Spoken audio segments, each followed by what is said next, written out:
Hi everyone, welcome back to my YouTube channel. I am Nibin Paul, certified personal trainer and a lifestyle coach. ഇന്ന് നമ്മൾ discuss ചെയ്യാൻ പോകുന്നത് വളരെ famous ആയിട്ടുള്ള സപ്ലിമെന്റിനെ കുറിച്ചാണ്. And that is omega 3. Brain health, heart health, joint health മുതലായ പല ഗുണങ്ങളുള്ള ഒരു സപ്ലിമെന്റ് ആണ് ഒമേഗ 3. എന്താണ് ഒമേഗ 3? നമുക്ക് നോക്കാം. ഒമേഗ 3 ഒരു തരം എസെൻഷ്യൽ ഫാറ്റി ആസിഡ്സ് ആണ്. ഇത് നമ്മുടെ ബോഡിക്ക് നോർമലി പ്രൊഡ്യൂസ് ചെയ്യാൻ കഴിയത്തില്ല. ഇൻസ്റ്റഡ് നമ്മുടെ ബോഡി ഇത് എടുക്കുന്നത് ഫാറ്റി ആയിട്ടുള്ള ഫിഷ് കഴിക്കുമ്പോൾ, വാൾനട്ട്, ഫ്ലഡ് സീഡ്സ് മുതലായ ഫുഡ് കഴിക്കുമ്പോഴാണ്. എന്നാൽ എല്ലാവർക്കും എല്ലാ ദിവസവും ഈ ഫുഡ് അവൈലബിൾ ആയിരിക്കണമെന്നില്ല. അവിടെയാണ് ഒമേഗ 3 സപ്ലിമെന്റ്സിന്റെ ഇമ്പോർട്ടൻസ് വരുന്നത്. എന്തൊക്കെയാണ് ഈ ഒമേഗ 3 സപ്ലിമെന്റ്സിന്റെ ബെനിഫിറ്റ്സ്? നമുക്ക് നോക്കാം. ഫസ്റ്റ് ബെനിഫിറ്റ് ആണ് ഹാർട്ട് ഹെൽത്ത്.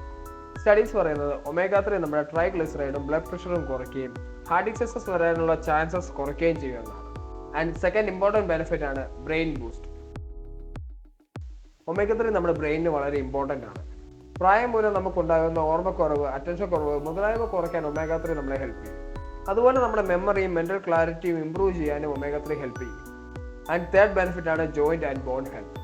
ഒമേഗ 3ക്ക് ഒരു ആന്റി ഇൻഫ്ലമേറ്ററി പ്രോപ്പർട്ടി ഉണ്ട്. അതുകൊണ്ട് നമ്മുടെ ജോയിന്റ് സ്റ്റിഫ്നെസ്സും ജോയിന്റ് പെയിനും കുറയ്ക്കാൻ ഒമേഗ 3 നമ്മളെ ഹെൽപ്പ് ചെയ്യും. ആൻഡ് ഒമേഗ 3യുടെ അടുത്തൊരു ബെനിഫിറ്റ് ആണ് skin and I health. Omega 3 നമ്മുടെ ഹൈഡ്രേഷൻ മെയിൻറ്റെയിൻ ചെയ്യുകയും ഇൻഫ്ലമേഷൻ കുറയ്ക്കുകയും ചെയ്യും. അതുവഴി നമ്മുടെ സ്കിന്നിന് ഒരു ഗ്ലോയും നമ്മുടെ വിഷനെ പ്രൊട്ടക്ട് ചെയ്യുകയും ചെയ്യും. ആൻഡ് ഒമേഗ 3 സപ്ലിമെന്റ്സ് എങ്ങനെ ചൂസ് ചെയ്യാം? ഫസ്റ്റ്, ട്രസ്റ്റഡ് ആയിട്ടുള്ള ഒരു ബ്രാൻഡിന്റെ സപ്ലിമെന്റ് ചൂസ് ചെയ്യുക. ആൻഡ് അതിൽ EPA ആൻഡ് DHA അറ്റ്ലീസ്റ്റ് 500 എങ്കിലും ഉണ്ടെന്ന് ഉറപ്പുവരുത്തുക. ആൻഡ് ഒമേഗ 3 സപ്ലിമെന്റ് എപ്പോഴും എടുക്കുമ്പോൾ ഒരു ഫുഡിന്റെ കൂടെ എടുക്കുക ഫോർ ബെറ്റർ അബ്സോർപ്ഷൻ. അപ്പോൾ ഇത്രയുമാണ് ഒമേഗ 3 സപ്ലിമെന്റിനെ കുറിച്ച് പറയാനുള്ളത്. കൂടുതൽ എന്തെങ്കിലും ഡൗട്ട് ഉണ്ടെങ്കിൽ DM me on Instagram or drop me a comment.